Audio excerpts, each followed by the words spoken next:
16절까지 보겠습니다.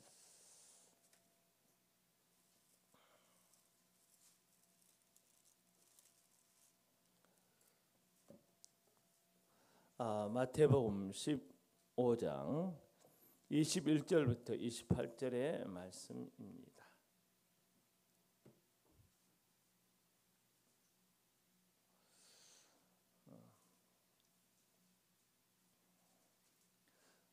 우리 함께 합독해 볼까요? 마태복음 15장 21절에서 28절 시작.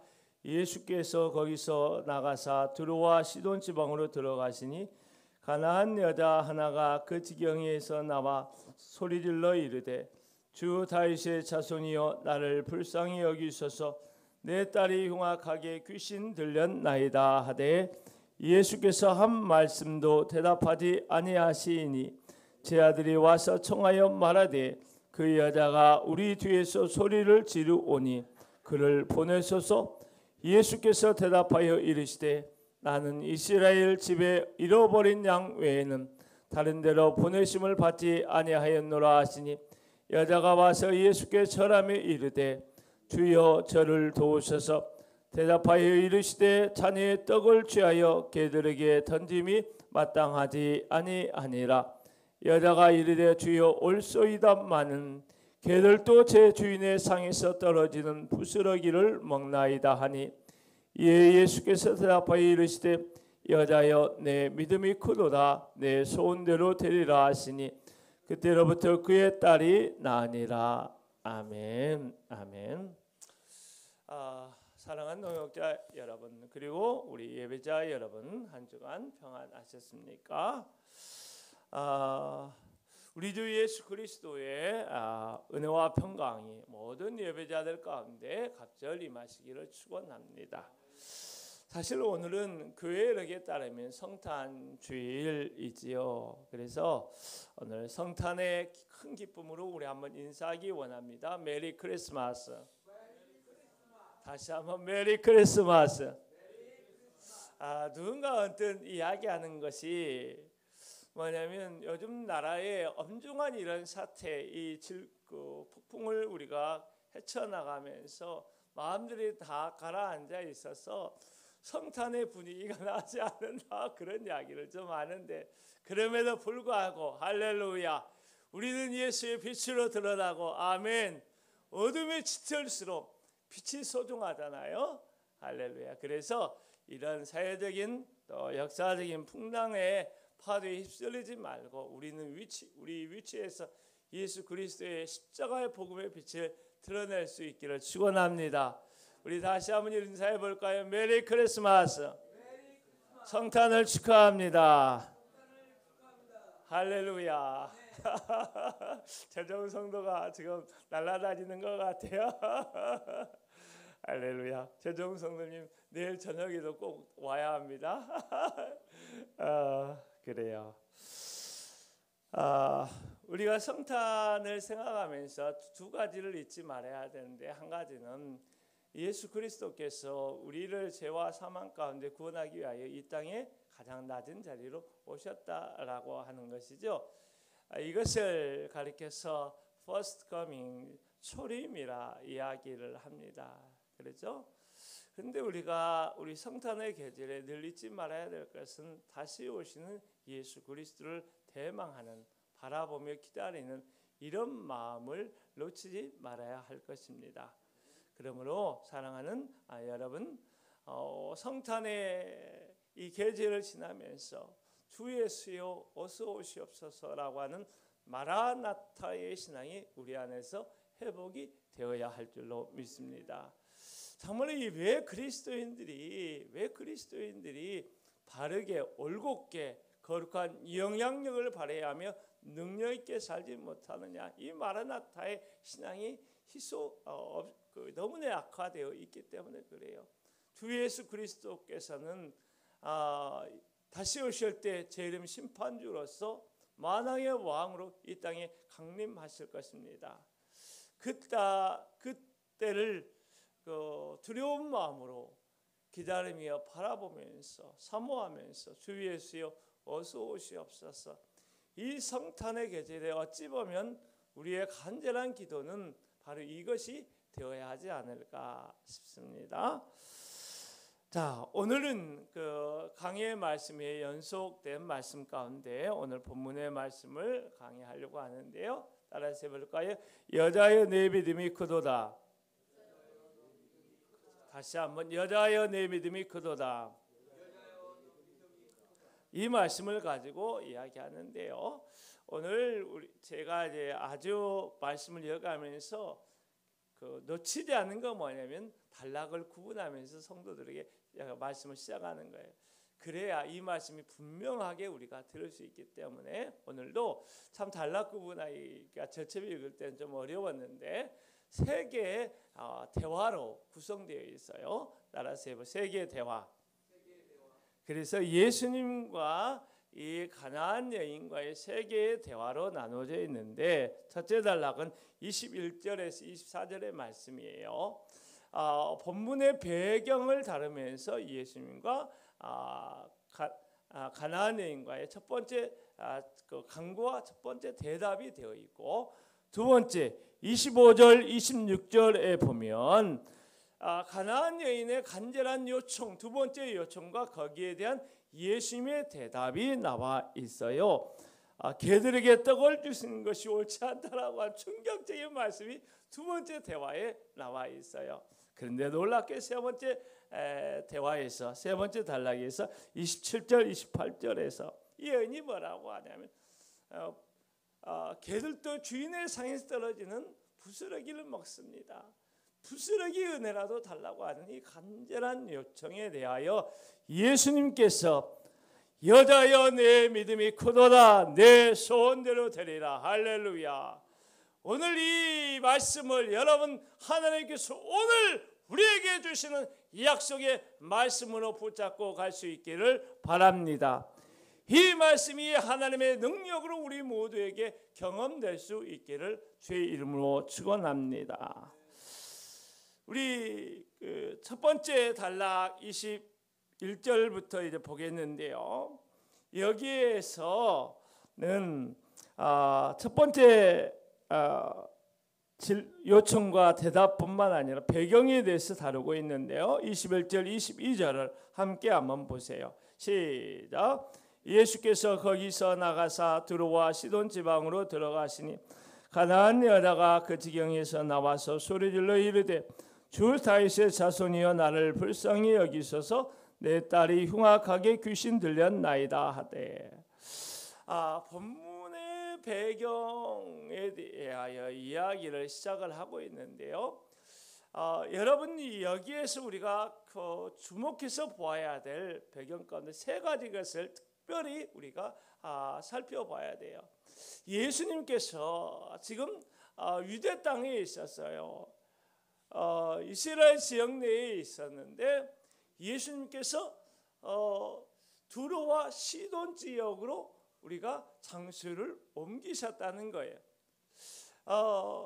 갈릴리 북쪽 가장자리에서 두로와 시돈까지는 50km에서 그리고 또 80km까지 되는 거예요. 시돈까지 포함하면.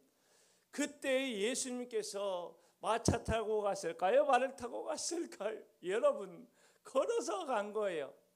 걸어서 50km에서 80km 정도의 거리를 간다 한번 생각해 보세요. 이거 쉬운 일이 아니잖아요. 몹시 피곤한 일이에요. 그런데 예수 그리스도께서 그곳에 가신 거예요. 왜 가셨을까? 유대 지도자들, 종교 지도자들과 심화되는 갈등을 피해서 더 싸우고 싶지 않아서 물러나시는 그런 행위를 통하여 이방 땅 두로와 시돈으로 간 곳인데, 이 지역은 굉장히 부유한 상업 지역이었어요. 그래서 돈이 많아요. 경제적으로 잘 살았어요. 그리고 우상 숭배, 이방의 땅이어서 우상 숭배 문화가 있는 그런 땅이었어요. 그런데 이 땅에 대한 이스라엘 사람들의 견해는, 생각은 뭐였느냐 하면 이스라엘 밖에 있는 그들의 땅은 부정한 땅이다. 죄와 사망이 있는 어찌 보면 사단이 역사한 어둠의 영이 역사하는 부정한 땅이다 라고 하는 생각을 가지고 있었다는 것이지요. 두 번째 우리가 봐야 될 것은 그곳에 가서 예수님께서 가나안 여자를 만났다라고 하는 것이요. 마가복음 7장 26절에 보면 그 여자는 헬라인이요. 헬라인이라고 하는 것은 헬라 그리스 문화권 아래 있는 영향력을 받는 영향 아래 있는 그 사람이었다라고 하는 것이고, 근데 여기에서는 가나안 여자라 이야기하지 않고 스루보니게 여자, 족속, 페니키아 사람이다 이런 이야기를 하고 있는 것입니다. 그런데 마태 사도는 마태복음을 기록하면서 마가복음을 기초로 해서 마태복음을 쓴 것이에요. 그런데 마가복음이 이 여자가 분명 어떤 민족인가 스루보니 페니키아 사람인 것을 분명하게 이야기했음에도 불구하고 마태 사도는 스루보니게 페니키아 여자라고 이야기하지 않고 가나안 여자라고 이 여자를 소개하고 있는 거예요. 그러면 이 말씀을 읽는 마태복음의 공동체, 마태복음을 받고 있는 마태 공동체, 마태교회, 유대인들로 구성된 마태교회 공동체는 아마도 왜 마태 사도가 이렇게 기록을 했을까? 왜냐하면 가나안이라고 하면 이스라엘 백성들에게 적대적인 대상이에요. 부정한 대상이에요. 불결한 대상이에요. 원수와 같은 존재들이었어요. 그런데 이스라엘 백성들과 공존할 수 없었던 역사적인 배경을 가지고 있는 이 가나안 여자로 마태 사도가 유대인 공동체에게 이 여자를 소개하고 있다는 것입니다. 특별히 유대인들은, 이스라엘 사람들은 하나님이 왜 이방인을 창조했을까? 제가 몇 번 이야기한 것 같은데요. 지옥의 땔감으로 이방인들을 창조했다라고 이야기를 할 정도로 구약의 구약의 전통을 가진 이스라엘 백성들에게 가나안 사람들은 공존할 수 없는 그러한 대상인데도 불구하고 마태 사도는 성령께서 마태 사도를 통하여 이 여자를 우리에게 그들에게 소개하기를 가나안 사람이다 이와 같이 소개하고 있는 것이죠. 여기에는 마태 사도의 의도가 있다는 것입니다. 세 번째로 한번 보시죠. 이 여자를 가나안 사람으로 소개하는 것뿐만 아니라 특별히 흉악하게 귀신 들린 딸을 가진 어머니로 소개하고 있는 거예요. 정리를 하면 이런 거예요. 오늘 본문에 등장하는 이 여인은 부정한 땅이라고 말할 수 있는 두로와 시돈에 살고 있고 이스라엘의 원수와 같은 이방인 부정한 여인이었을 뿐만 아니라 흉악하게 귀신 들린 부정한 영에 사로잡혀 있는 그 딸을 가진 어미로서 이 여인을 삼중적으로 소개하고 있는 것입니다. 그렇다면 오늘 이 말씀을 통하여 하나님의 말씀을 듣기를 원하는 모든 사람들은 진지하게 이 말씀 앞에서 성령님, 하나님, 우리에게 이 말씀을 통하여 무엇을 말씀하고 있습니까? 라고 하는 질문을 해야 하는 것이지요. 이 질문에 대한 해답을 알기 위해서는 다시 한번 앞으로 말씀을 돌려서 앞에 무슨 말씀을 했는가를 우리가 살펴봐야 할 것입니다. 예루살렘에서 내려온 바리새인과 서기관들은 예수님께 찾아와서 왜 당신의 제자들이 식사하기 전 손과 발을 씻는 정결 예식을 지키지 않아서 하나님 앞에 부정한 일을 행했습니까? 라고 이렇게 질문하고 있는 것이죠. 정결의 문제, 깨끗함의 문제를 가지고 지금 이야기하고 있는 것이에요. 그런데 예수님께서 입으로 들어가는 것이 사람을 부정하게 하는 것이 아니라 우리의 마음에서 나오는 악한 생각들을 비롯한 여러 것들이 우리를 하나님 앞에서 부정한 자로 만드는 것이다. 다시 말하면 외적인 행위나 혈통이나 민족이나 그것이 그 사람을 하나님 앞에서 부정하게 만드는 것이 아니라고 하는 것을 이야기한 거예요.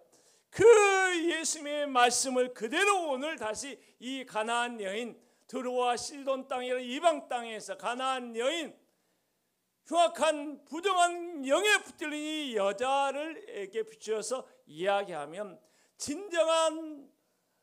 진정으로 정결한 사람이 누구인가라고 하는 거예요. 외적으로 행위의 의로움을 내세우는 바리새인들이 정결한 것이 아니라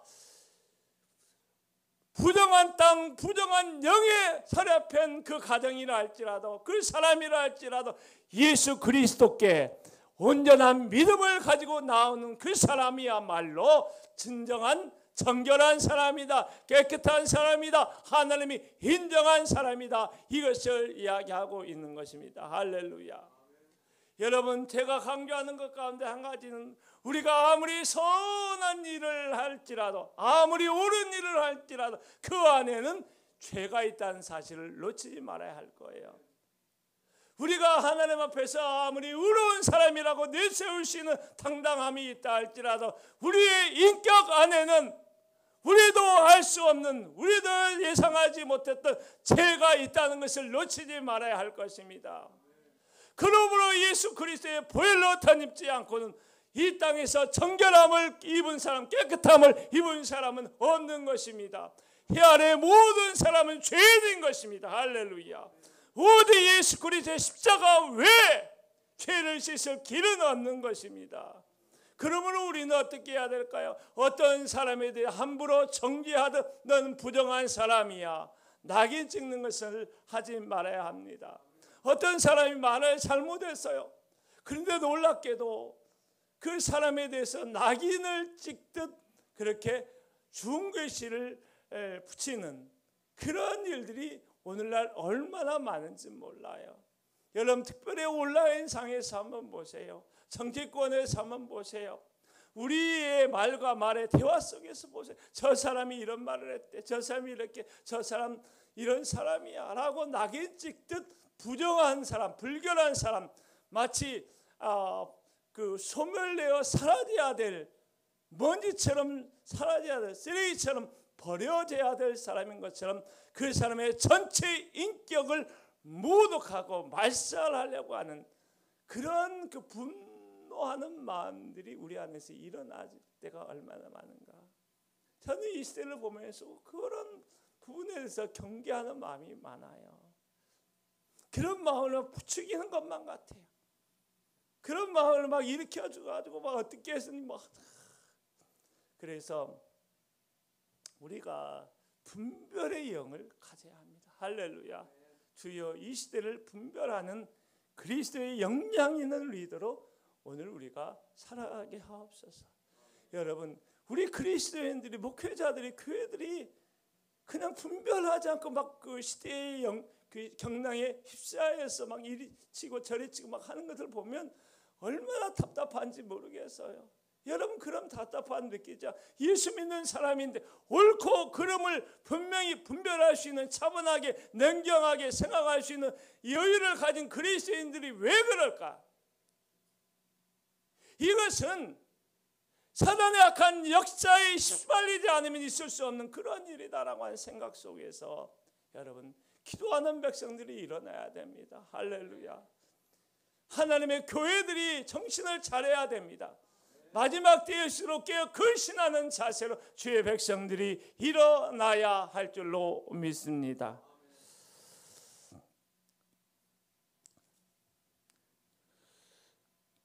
가나안 여자는 예수님께 나와 자신의 딸을 고쳐달라고 하면서 주 다윗의 자손이여 나를 불쌍히 여기소서라고 소리를 쳤습니다.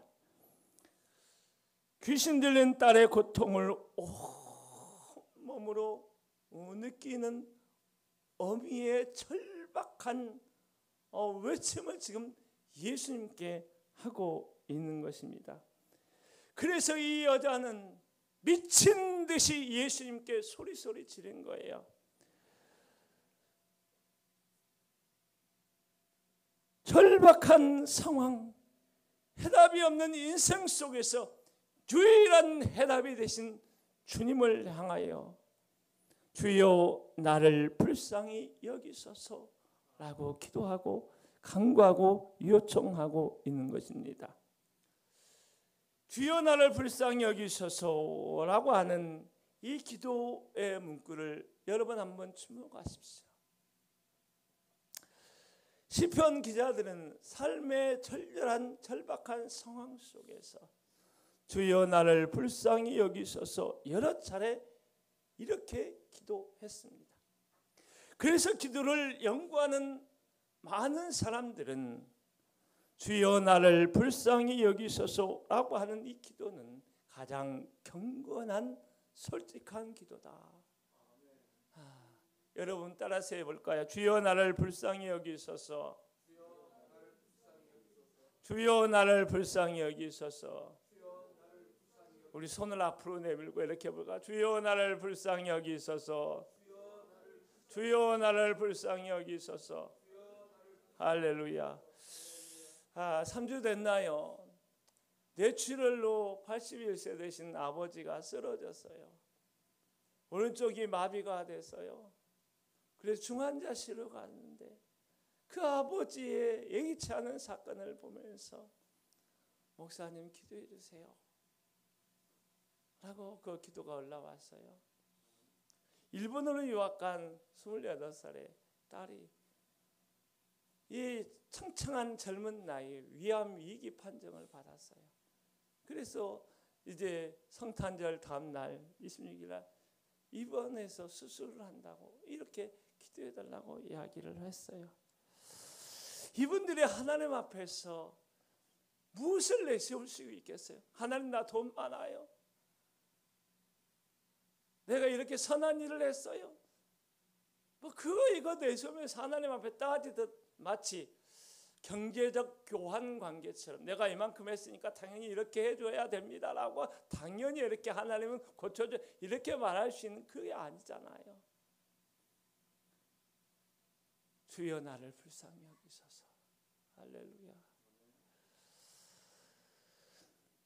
어떤 사람들은 이와 같은 상황이 있지 않다고 항변해서 할지도 몰라요. 그런데 우리가 눈을 조금만 열어보자고요.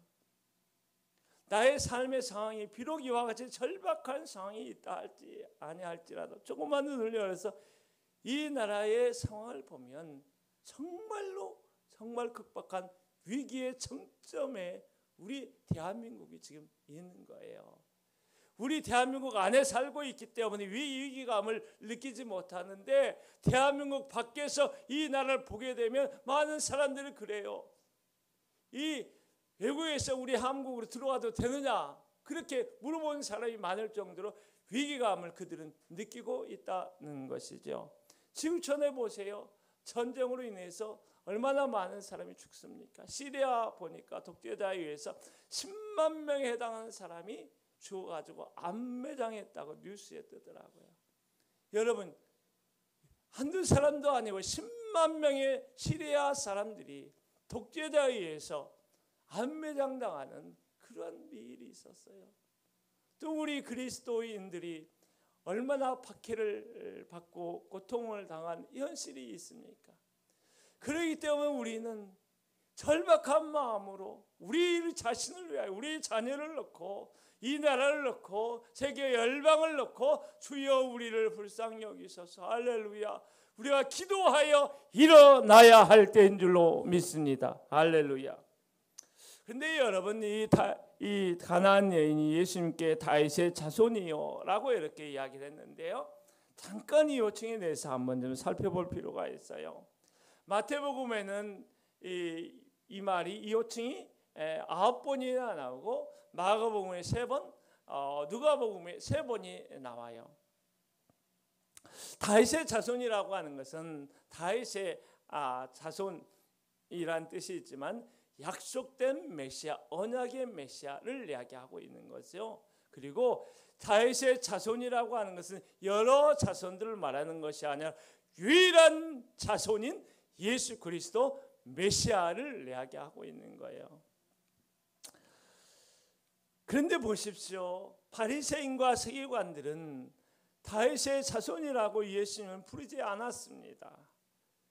그들은 성경을 알고 있었고 종교적인 타클래스에 있었는데 약속된 메시아로 오신 예수 그리스도를 알아보지 못했어요. 알아보긴커녕 예수 그리스도를 죽이려는 모의를 꾸미는 그런 역할을 그들이 했는데 이방 땅에서 흉악한 귀신, 부정한 영에 사로잡힌 딸을 가진 이방 여인 이 사람은 예수 그리스도께서 메시아이신 것을 고백하는 다윗의 자손이요 이렇게 부르고 있잖아요. 그리고 주여라고 하는 것도 3번이나 걸쳐서 부르고 있잖아요. 주 다윗의 자손이요 이렇게 부르고 있어요. 여러분의 신앙적인 아이러니가 참 많다는 생각이 들어요. 아마 천국에 가면 그러지 않을까, 깜짝 놀라지 않을까 생각이 들어요. 그런 이야기 많이 하잖아요. 천국에 꼭 올 수 있을 것 같고 만나뵐 것 같은 사람이 천국에 없고 그렇지 않을 것 같은 사람이 천국에 와 있는 것으로 깜짝 놀라한다. 여러분 우리 모두 천국에서 보게 될 줄로 믿습니다. 할렐루야, 할렐루야. 그런데 주 다윗의 자손이요 라고 이렇게 부르면서 이 소리를 지르는데 시제를 보면 현재 시제를 썼어요. 이것은 계속 반복의 의미를 가지고 있어요. 큰 소리로 계속 반복해서 하는데 이 제자들이 예수님 곁에 서 있다가 어떤 생각이 들었어요. 예수님께서 침묵으로 일관하시니까 뭐라고 하냐면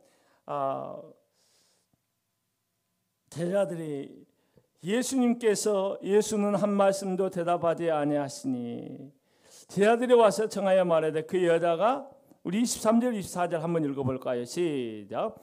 예수는 한 말씀도 대답하지 아니하시니 제자들이 와서 청하여 말하되 그 여자가 우리 뒤에서 소리 지르니 그를 보내셔서 예수께서 대답하여 이르시되 나는 이스라엘 집에 잃어버린 양 외에는 다른 데로 보내심을 받지 아니하였노라 하시니 주여 나를 불쌍히 여기소서. 얼마나 미친 듯이 불렀을까 여러분. 제가 신앙이 수술하러 들어갈 때 그 절박한 마음이 이때 느껴지는데요. 얼마나 미친 듯이 하나님께 기도했는지 몰라요. 눈물 그렁그렁하면서 그런 것 같아요. 그런데 아마 이 여자도 그랬을 것 같아요.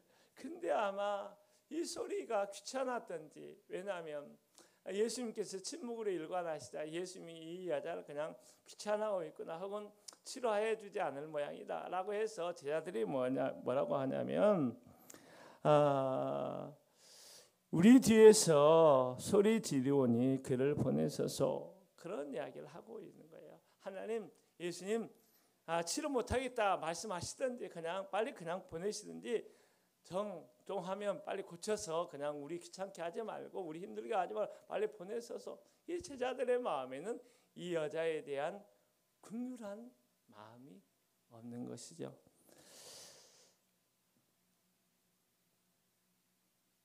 예수님은 이 여자에 대하여 마치 환자를 거부한 의사처럼 부정한 여인이라고 생각하는 것처럼 치료할 수 없다라고 거절하는 것처럼 제자들에게 보인 것이지요. 자, 예수님께서 정말로 놀라운 이야기를 하는데요. 나는 잃어버린 집에 이스라엘 집에 잃어버린 양 외에는 다른 데로 보내심을 받지 못했다. 첫 번째 대답을 이렇게 하시는 거죠. 자, 여기서 잠깐 주목해 보십시오. 여기에서 이 말씀을 이어가기를 잠깐 멈추고 나는 이스라엘 집에 잃어버린 양 외엔 다른 데 보내심을 받지 아니하였노라 라고 하는 이 선교의 원칙을 가지고 잠깐만 이야기를 좀 나눠보려고 합니다. 예수님께서 이 여자의 요청에 거부하는 것처럼 이방인을 포함한 열방 선교를 예수님께서 외면하는 것처럼 들릴 수가 있습니다. 이 말씀은 사실은 그 마태복음 10장 5절에서 6절에서 이렇게 왔다 볼 수 있는데요. 예수께서 12를 내보내시며 명하여 이르시되 이방인의 길로도 가지 말고 사마리아인의 고을에도 들어가지 말고 오히려 이스라엘의 집에 잃어버린 양에게로 가라라고 선교 원칙을 밝혀 주셨습니다. 예수님도 이런 범주 속에서 지금 사역하고 활동하시는 것입니다. 그런데 놀랍게도 우리가 잘 알고 있는 마태복음 28장 19절 20절의 말씀에 보면 어떤 말씀을 하고 있느냐 하면 그러므로 너희는 가서 모든 민족을 제자로 삼아 아버지와 아들과 성령의 이름으로 세례를 베풀고 내가 너희에게 분부한 모든 것을 가르쳐 지키게 하라. 볼지어다 내가 세상 끝날까지 너희와 항상 함께 있으리라 라고 말씀하고 있어요. 그렇다고 한다면 선교적인 관점에서 오늘 말씀을 다시 들여다보지 않으면 왜 예수 그리스도 이런 말씀을 하셨을까 쉽게 좀 당황해서 어려움이 있습니다. 이 말씀은 이스라엘을 향한 단기 선교의 원칙과 열방을 향한 장기 선교의 대원칙 사이에 중간에 있는 것이 오늘 본문의 말씀이라고 하는 거예요. 그렇기 때문에 오늘 본문의 말씀, 본문의 이야기는 이스라엘을 향한 단기 선교를 넘어서서 이제 열방을 향한 선교 사역을 향한 준비시키는 징검다리 역할을 하는 것으로 오늘 본문이 이야기하고 있는 것으로 이 말씀을 이해해야 할 것입니다. 그리고 제자들에게 열방을 향한 선교를 준비시키는 그들의 마음을, 그들의 자세를, 그들의 기도를 준비시키는 것으로 오늘 말씀을 이해해야 할 것입니다. 그런데 한 가지 더 나아가서 마태가 생각하고 있는 유대인 중심의 마태 교회 성도들에게 너희들이 이방인 선교를 미온적으로 하지 말고 이제 적극적으로 이방인 선교를 향하여 마음의 문을 열어야 되지 않느냐라고 하는 도전을 주는 말씀으로 준비시키는 말씀으로 이 말씀을 마태 사도를 통하여 유대인 교회 공동체에 전했을 뿐만 아니라 오늘 우리에게도 전하고 있는 거예요. 사실 초대교회는 유대인과 이방인이 동등하나 같이 하나님의 백성으로 하나님께 나아갈 수 있느냐 이런 문제를 인하여 굉장히 격렬한 갈등이 있었고 이 격렬한 갈등은 사도 바울에 의해서 정리되었습니다. 그 전까지는 격렬한 갈등이 너무나 심했던 것이지요. 그런 갈등의 초대교회 상황 속에서 예수 그리스도께서 이스라엘 지경을 넘어 들어와 시돈 땅에 가시고 할렐루야 부정한 땅 부정한 여인 부정한 영에 붙들린 이 사람에게 선교하신 것처럼 너희 마태교회 성도들도 너희 성안교회 성도들도 이방을 향하여 열방을 향하여 선교적 지평을 열어가고 기도하고 준비해 나가야 한다. 할렐루야. 이 말씀을 여기에서 하나님께서 우리에게 하신 줄로 믿습니다. 사실 우리 교회의 형편상 우리 교회를 벗어난 타 교회들, 연약한 교회들, 열방을 향하여 선교적 지평을 열어가는 것은 사실 쉬운 일이 아닙니다. 여러분 그러나 언제 우리가 하나님 일을 할 때 넘쳐나서 재정이 많아서 사람이 많아서 선교의 사역을 감당하고 서로 돕고 할 때 한 적이 한 번도 없었잖아요. 늘 부족하고 늘 어려워요. 늘 힘들어요. 늘 없어요. 그러나 여러분 하나님의 일은 있고 없고 떠나서 하고 안 하고를 결정하는 것이 아니라 하나님이 원하시게 해야 되는 것이고, 할렐루야. 하나님이 이 위대한 선교적 사명을 우리 교회에 우리에게 맡겨주셨기 때문에 당연히 감당해야 되는 줄로 믿습니다. 그래서 우리 교회가 이제 내년부터는 주여 열방 선교를 향한 그 지경을 주여 열어주옵소서. 기도의 문을 활짝 열고 우리가 한 손으로는 우리의 사역을 감당하고 한 손으로는 우리의 동료, 목회자들, 교회들 열방을 향한 선교의 문을 여는 선교적 사명을 또한 감당해 가야 할 줄로 믿습니다. 두 번째 대화를 보세요. 25절 26절입니다. 함께 한번 읽어볼까요? 시작.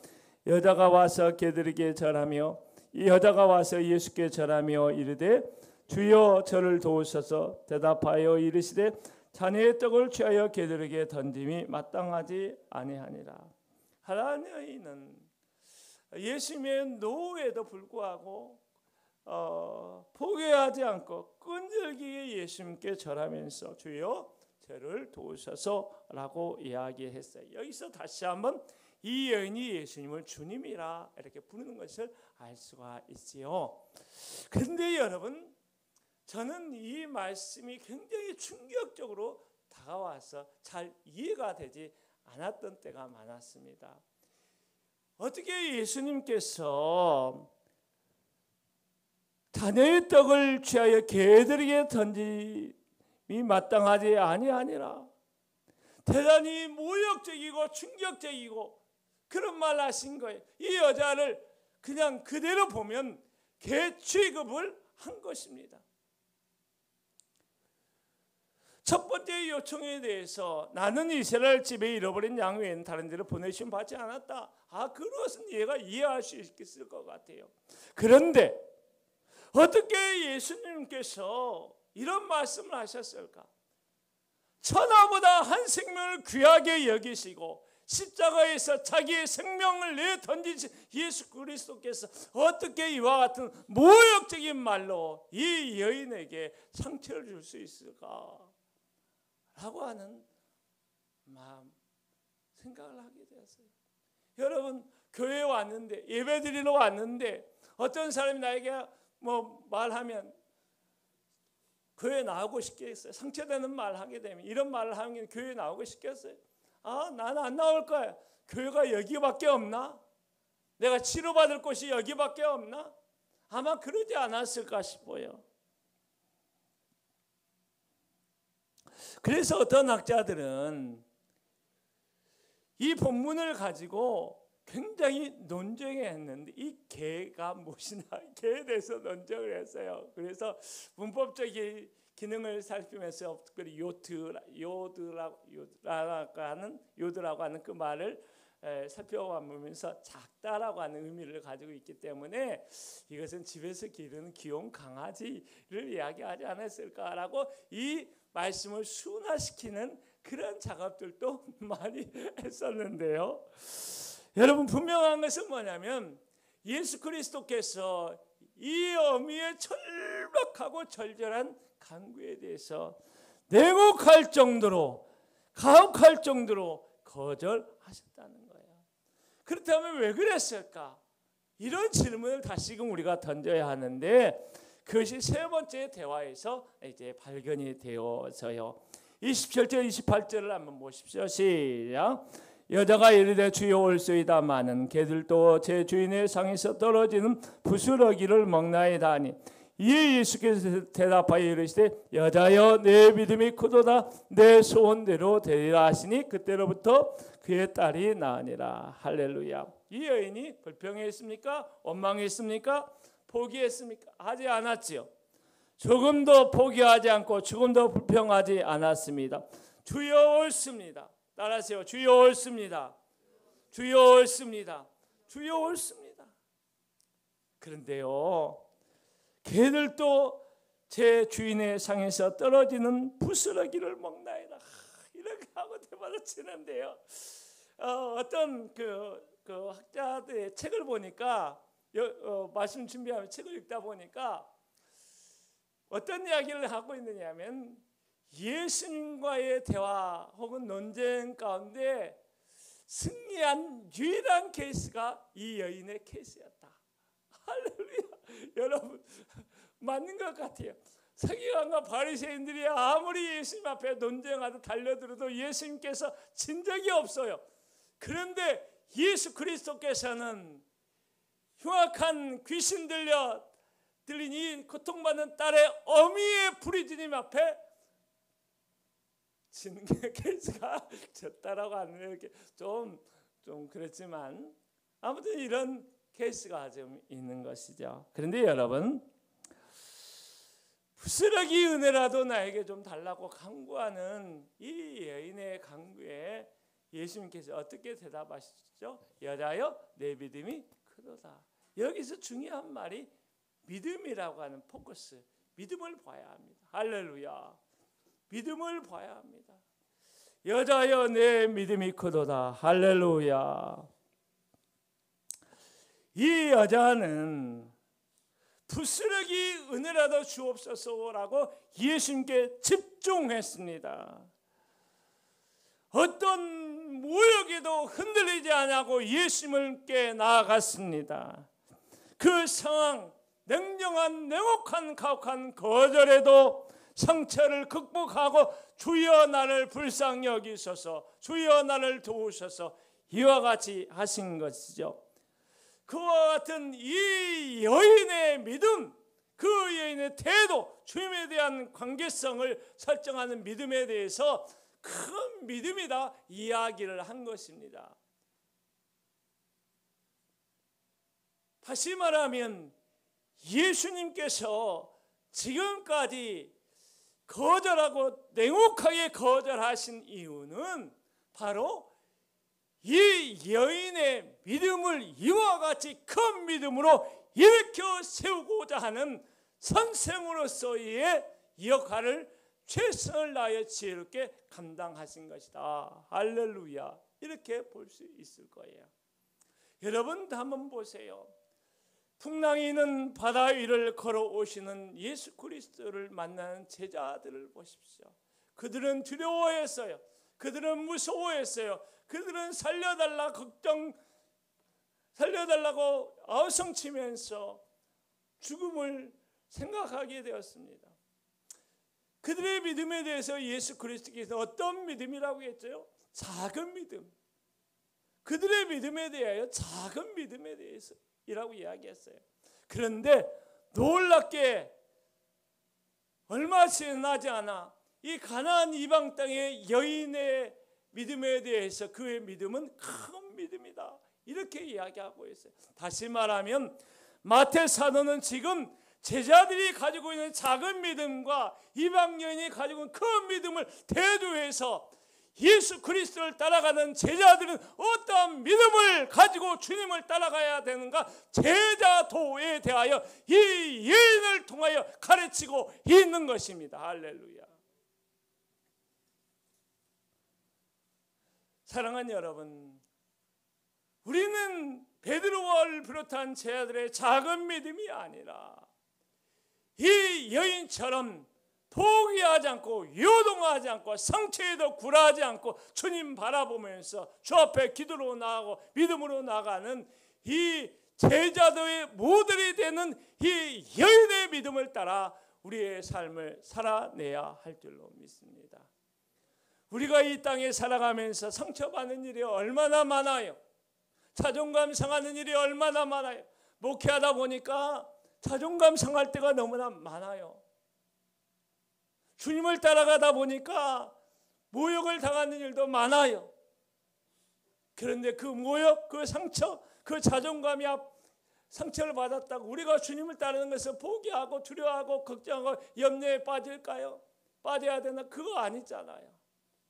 그런 것에 연연하지 말고 요동하지 말고 우리는 우리에게 맡겨준 사명의 십자가를 지고 할렐루야 그 믿음으로 끈질기게 집요하게 부스러기 은혜를 구하는 절박한 간절한 마음으로 주님을 따라가야 할 줄로 믿습니다. 이렇게 가는 것이 진정한 제자의 길을 걸어갈 수 있다. 할렐루야. 이것을 지금 보여주고 있는 것입니다. 말씀을 간략하게 마무리하지요. 사랑하는 성도 여러분, 우리는 절박한 상황 속에서 때로 하나님의 침묵을 경험할 때가 있습니다. 사람의 침묵이라면 괜찮습니다. 그런데 하나님의 침묵은 참 견디기 어려울 때가 많습니다. 그런데 더 나아가서 우리의 절박한 상황 속에서 때때로 하나님의 거절과 같은 냉혹한 현실을 직면할 때가 많습니다. 그때 우리가 어떻게 해야 할까요? 우리는 그 상황 속에서 주님을 바라보기보다는 상황에 압도당한 채 두려움에 염려에 매여 있어야 할까요? 아니면 이 여인처럼 반드시 하나님은 살아계시고 반드시 나의 상황을 하나님은 아시고 하나님께 나아가 기도하면 반드시 하나님께서 열어주시고 도와주시고 일으켜 세워주시고 힘을 주시고 소망을 주실 것이라고 하는 유일한 해답으로서의 예수님에 대한 믿음을 가지고 상처를 받아도 모욕을 받아도 인내하고 견디며 끊임없이 나가야 할까요? 예수 그리스도를 따르는 제자로 우리는 무엇을 선택하고 어느 길로 가야 하겠습니까? 이 여인처럼 주여 나를 불쌍히 여기소서, 가장 위대하고 가장 경건한 기도를 포기하지 마십시오. 그러면 그 안에서 여러분의 믿음은 더 큰 믿음으로 변화되어지고 그 안에서 여러분의 작은 믿음은 큰 믿음으로 이 시대를 변화시켜가는 위대한 믿음의 주인공으로 여러분은 일어나고 변화될 것입니다. 그리고 마침내 내 믿음이 크도다 내 소원대로 되리라. 할렐루야. 이 응답의 말씀을 우리가 붙잡게 될 줄로 믿습니다. 우리 마지막 찬양하고 기도하겠습니다.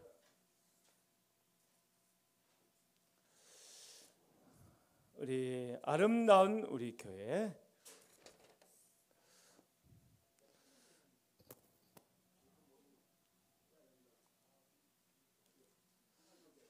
우리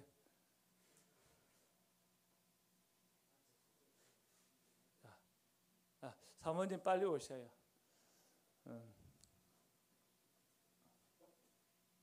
우리 아름다운 우리 교회 함께 찬양하고 기도합니다. 우리 함께 하고 있는 나나와나 자매, 안달숙 자매님, 그리고 박희천 집사님 감사를 드리고 유성룡 집사님 감사합니다.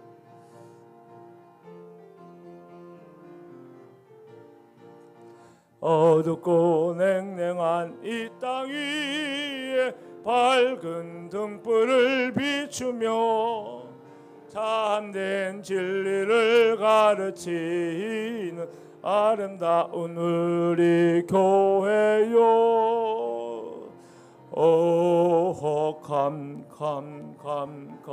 다오라고 부르노라. 모두 다 같이 가보세. 참된 진리를 가르치는 아름다운 우리 교회요. 저 언덕 위에 아름다운 우리 교회가 서 있네. 어린 내 시절 형나옵던 사랑하는 우리 교회요.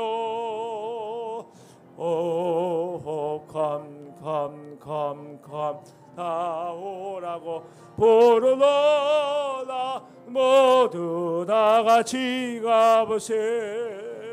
어린 내 시절 형나옵던 사랑하는 우리 교회요. 주일 아침에 교회에서 맑은 종소리 울리네. 모두 주님께 돌아오라. 속삭이던 멀리 퍼지네. 오 컴 다 오라고 부르노라. 모두 다 같이 나오세. 모두 주님께 돌아오라. 속삭이던 멀리 퍼지네. 사랑하는 여러분, 하나님은 때로 우리의 기도에 침묵하실 때가 있지요. 그 침묵을 견뎌낼 수 있기를 원합니다. 우리의 현실이 때로 하나님의 냉혹한 거절처럼 느껴질 때도 있지요. 그것을 견디고 이겨낼 수 있기를 바랍니다. 여러분, 그 모든 상황 속에서 우리 하나님은 우리를 아시고 우리에게 역사하고 있음을 인정하십시오. 그리고 그런 모든 상황 속에서 주여 나를 불쌍히 여기셔서 기도하십시오. 그러면 내 믿음이 크도다 내 소원대로 되리라. 주께서 응답해 주실 것입니다. 지금은 우리 구주 예수 그리스도의 은혜와 아버지 하나님의 놀라운 사랑과 성령의 에너지 교통 충만 역사하심이 오직 주께 소망이 있음을 고백하면서 주여 나를 불쌍히 여기셔서 가장 경건하고 가장 위대한 기도를 오늘도 드리는 모든 하나님의 백성들 가운데 주의 교회와 이 나라 이 백성들 가운데 영원히 함께 하시기를 간절히 축원하옵나이다. 아멘.